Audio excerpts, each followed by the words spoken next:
დიდი ბრიტანეთის საელჩომ გაავრცელა დიდი ბრიტანეთის, საფრანგეთის, იტალიის და გერმანიის საგარეო საქმეთა სამინისტროების საერთო განცხადება, სადაც ისინი ეხმაურებიან 18 წლის წინანდელ მოვლენებს, ამბობენ, რომ 2008 წლის 7 აგვისტო რუსული იმპერიალიზმის მძიმე შედეგების კიდევ ერთი შეხსენება და ამ საკმაოდ ვრცელ ტექსტში, რომლითაც დაგმობილია რუსული აგრესია, ასევე ვკითხულობთ შეხსენებას, რომ 2025 წელს ამ ომში მთავარ და ერთადერთ დამნაშავედ ევროპის ადამიანის უფლებათა სასამართლო მცნო რუსეთი და დააკისრა ვალდებულებები, რომლის შესრულებისკენაც საერთაშორისო საზოგადოება ოკუპანტ სახელმწიფოს მიმართავს და ამ ტექსტში ასევე საუბარია სამხრეთ ოსეთში ბოლოს განვითარებულ მოვლენებზე, კავშირების გაღრმავებაზე საოკუპაციო რეჟიმსა და რუსეთს შორის.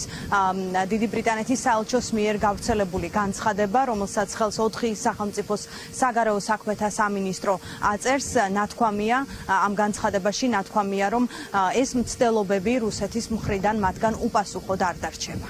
7 აგვისტო რუსული იმპერიალიზმის მძიმე შედეგების კიდევ ერთი შეხსენება. 2008 წლის ამ დღეს რუსეთის ფედერაციამ საქართველოს წინააღმდეგ სამხედრო მოქმედებები წამოიწყო, რითაც კიდევ უფრო შელახა საქართველოს ტერიტორიული მთლიანობა და მოახდინა საქართველოს რეგიონების აფხაზეთისა და სამხრეთ ოსეთის ოკუპაცია. რუსეთის მიერ საქართველოს ოკუპირებული ტერიტორიების მიმდინარე მილიტარიზაცია სერიოზულ საფრთხეს უქმნის საქართველოს უსაფრთხოებას, ასევე რეგიონალურ და ევროპულ სტაბილურობას. შეშფოთებულნი ვართ სამხრეთ ოსეთში ბოლოდროინდელი მოვლენებით.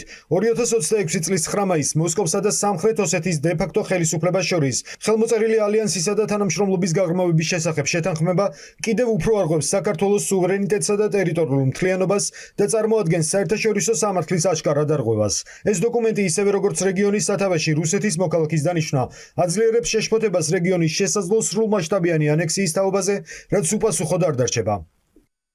ცალკე განცხადება მიუძღვნა დღევანდელ დღეს უკრაინის საგარეო საქმეთა მინისტრმა ანდრეი სიბიგა სოციალურ ქსელში აქვეყნებს პოსტს, ამბობს, რომ 2008 წელს რუსეთის ინტერვენციამ საქართველოში და შემდგომ უკვე მცოცავმა ანექსიამ ხელი შეუწყო და გზა გაუხსნა რუსეთს უკრაინაში ინტერვენციისთვის, რაც უპასუხოდ არ დარჩება და რომ უკრაინა არასდროს შეეგუება რუსულ აგრესიას როგორც უკრაინაში, ასევე საქართველოში. ამ განცხადებით უკრაინის საგარეო საქმეთა მინისტრი ასევე მოუწოდებს საერთაშორისო საზოგადოებას, რომ წნეხი გააძლიეროს რუსეთზე და აწესოს სანქციები იმისთვის, რომ მან საერთაშორისოდ აღიარებული ვალდებულებები შეასრულოს. 18 წლის წინ რუსული ძალები სასტიკად შეიჭრნენ სუვერენულ საქართველოში და არღვიეს საერთაშორისო სამართალი. ეს მოსკოვის იმპერიული პოლიტიკის ნაწილი იყო, რომლის მიზანიც სხვა ერებისა და ხალხების დამორჩილებაა. 2008 წელს ქართული მიწების აგრესიამ და ოკუპაციამ, ასევე დაუნდობელმა მცოცავმა ანექსიამ პირდაპირ გაუხსნა გზა უკრაინის წინააღმდეგ რუსეთის აგრესიას. არასდროს შევეგუებით რუსეთის მიერ ქართული და უკრაინული მიწების უკანონო ოკუპაციას და არც რუსულ სამყაროს, რომელსაც მხოლოდ ნგრევა, სიღარიბე და ადამიანის უფლებების დარღვევა მოაქვს ყველგან, სადაც არ უნდა წავიდეს. მოუწოდებთ საერთაშორისო საზოგადოებას გააძლიეროს ზეწოლა მოსკოვზე და აწესოს მკაცრი სანქციები და უზრუნველყოს სრული ანგარიშვალდებულება რუსული დანაშაულისთვის.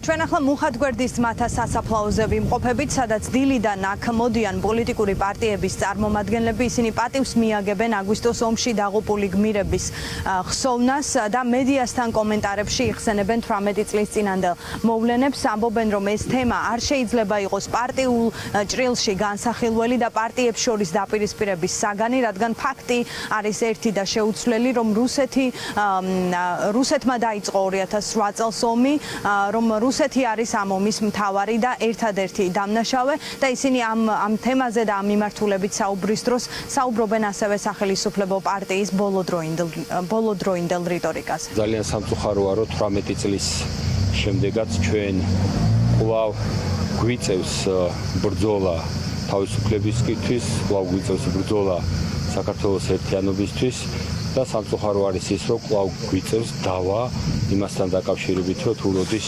დაიწყო ომი 7 აგვისტოს თუ 8 აგვისტოს. ეს ჩვენ ყველა ერთად ვფიქრობდეთ და ვდაობდეთ და ვკამათობდეთ და ვსჯელობდეთ იმასთან დაკავშირებით, თუ როგორ ავიცილოთ თავიდან ცოცხალი ოკუპაცია, როგორ ავიცილოთ თავიდან ანექსია. 18 წლის წინ ამ დღეს პუტინის რუსეთი თავს დაესხა ჩვენს ქვეყანას მისი ამოცანა ცხადი არ ყოფილა აფხაზეთის და ცხინვალის დაპყრობა, მისი ამოცანა საქართველოს დამორჩილება იყო და აქ განსვენებული გმირები ზუსტად იმას გვახსენებენ, რომ წინააღმდეგობას აზრი აქვს, წინააღმდეგობის შედეგად ჩვენ შევინარჩუნეთ მაშინ დამოუკიდებლობა და ახლაც იგივე გამოწვევის წინაშე ვდგავართ, ახლაც ჩვენი დამოუკიდებლობა არის საფრთხეში. დღეს პოლიტიკური პარტიები იხსენებენ 18 წლის ნანდელ მოვლენებს არამხოლოდ მუხათგვერდის ძმათა სასაფლაოზე, ასევე ჩადიან შინდისში, თუმცა სახელმწიფო პარტია დღევანდელ დღეს რაიმე ღონისძიებას არ გეგმავს, სავარაუდოდ მუხათგვერდის ძმათა სასაფლაოზე ისინი ხვალ ამოვლენ.